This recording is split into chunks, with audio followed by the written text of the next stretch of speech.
Salam à tout le monde, bienvenue sur la scène en live. Alors, vidéo débrief, Barça, Albacete, le Barça qui élimine Albacete de la Copa del Rey. Le Barça qui se qualifie pour les demi-finales de la Copa del Rey. Albacete qui avait éliminé Madrid de cette compétition.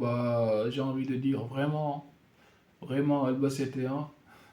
Albacete 1. Ah, mais les Madridiens là, hein, qu'est-ce qui vous arrive? Qu'est-ce qui vous arrive? Albacete. On prouve que vous êtes des petits joueurs, hein. Vraiment des petits joueurs, quoi. Albacete, mon gars. Albacete. Et vous êtes là à nous fatiguer, hein. Après, vous êtes là à fatiguer tout le monde. Ils vous ont battu combien déjà? 3-2, 3-2, quelque chose comme ça. Il y a un petit là qui s'appelle Bernabeu, là, c'est lui qui vous avait terrorisé, hein.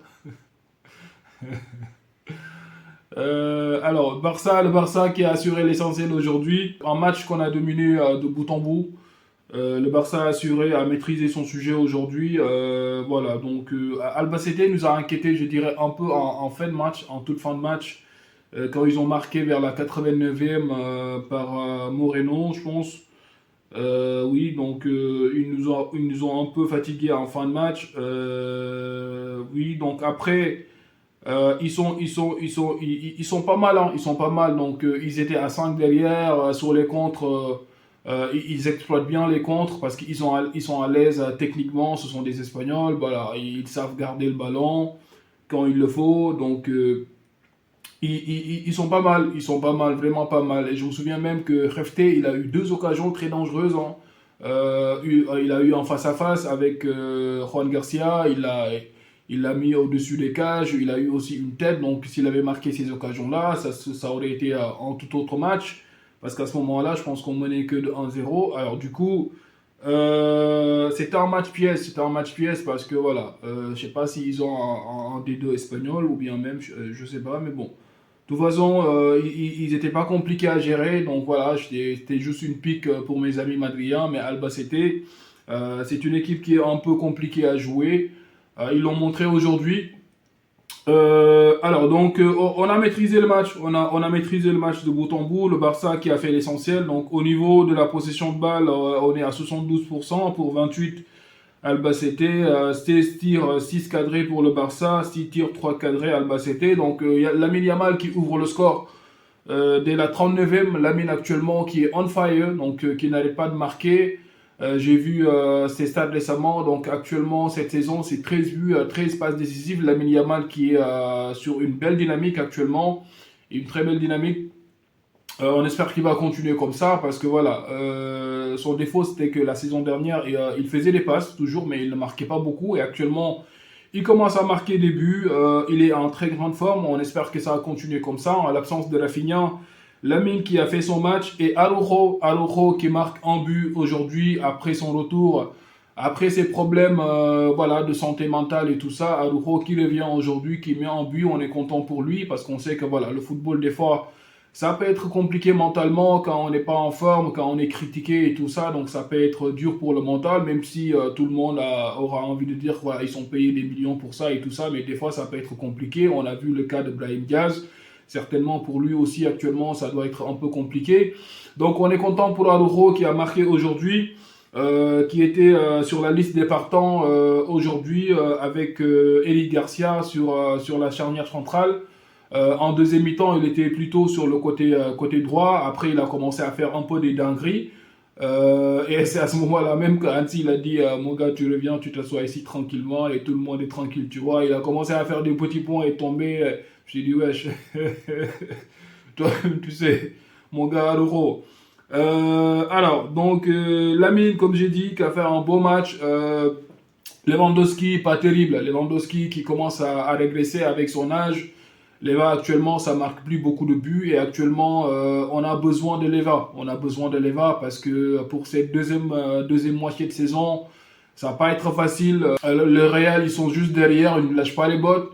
Du coup, Leva, il faudrait qu'il retrouve la forme qu'on lui connaît. Il faudrait qu'il recommence à marquer des buts parce que voilà, Ferran Torres, vous-même vous savez, Ferran Torres c'est comme un dollar. Des fois ça monte, des fois ça descend. C'est la définition même de l'irrégularité, toi-même tu sais. Donc on peut pas compter sur Ferran. Même si cette saison c'est pas mal, hein. Vraiment, il est sur 12 ou 13 buts, quelque chose comme ça. Donc c'est honorable, mais dans les grandes compétitions, la Ligue des Champions et tout ça, on aura besoin de Lewandowski certainement si on veut aller loin, ça c'est sûr et certain. Le mercato du Barça qui est compliqué, je sais pas. Ils sont allés chercher un jeune qui s'appelle Abdelkarim Hamza, je sais pas, Abdelkrim Hamza, quelque chose comme ça. On a besoin d'un attaquant d'expérience, on a besoin d'un Erling Haaland. Voilà, j'ai le droit de rêver. On a besoin d'un Julian Alvarez. On a besoin d'un grand attaquant pour le Barça, tu vois ce que je veux dire. On a besoin de ça. La défense aussi, c'est pas terrible. Donc, on a besoin de renforcer notre défense. On a eu que Cancelo. Cancelo, mon gars, laisse tomber. Cancelo, il est fini. Vous nous amenez Cancelo aujourd'hui, sa première mi-temps, j'ai envie de dire que c'est pas mal par rapport à ce qu'il nous a montré la dernière fois. Mais Cancelo, vous nous amenez Cancelo, pourquoi, mon gars? Vous nous fatiguez comme ça. En tout cas, le mercato du Barça, frère, 0, 0. Je mettrai un 0 pointé. En tout cas, on va faire avec ça, hein. On est obligé parce que c'est fini. Le mercato est fermé. Il y a même Chris qui est en train de faire des grèves là à cause du mercato de son club.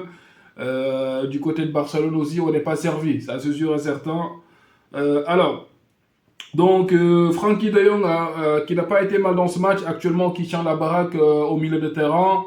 Marc Bernal qui monte en puissance après sa longue blessure. Marc Bernal aussi qui commence à faire de belles performances au milieu de terrain.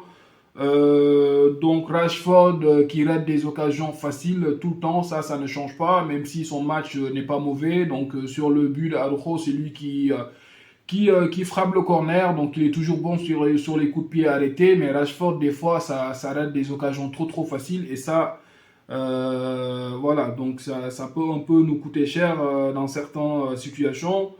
Du coup, en gros, voilà, donc le Barça qui assure l'essentiel, hein, le Barça qui assure l'essentiel, il n'y a pas grand-chose à dire. Pour le mois de février, il n'y a pas trop de matchs compliqués. Rafinha qui est blessé que pour une semaine ou deux au pire.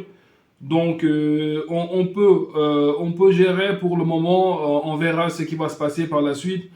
Voilà, le Barça qui se qualifie pour les demi-finales de la Copa del Rey, c'est tout ce qu'on avait à dire. Sur ça, c'est Racine en live. N'hésitez pas à vous abonner, à liker, à activer la cloche de notification pour ne pas manquer nos prochaines vidéos. It's your boy Ras, c'est le Mara here.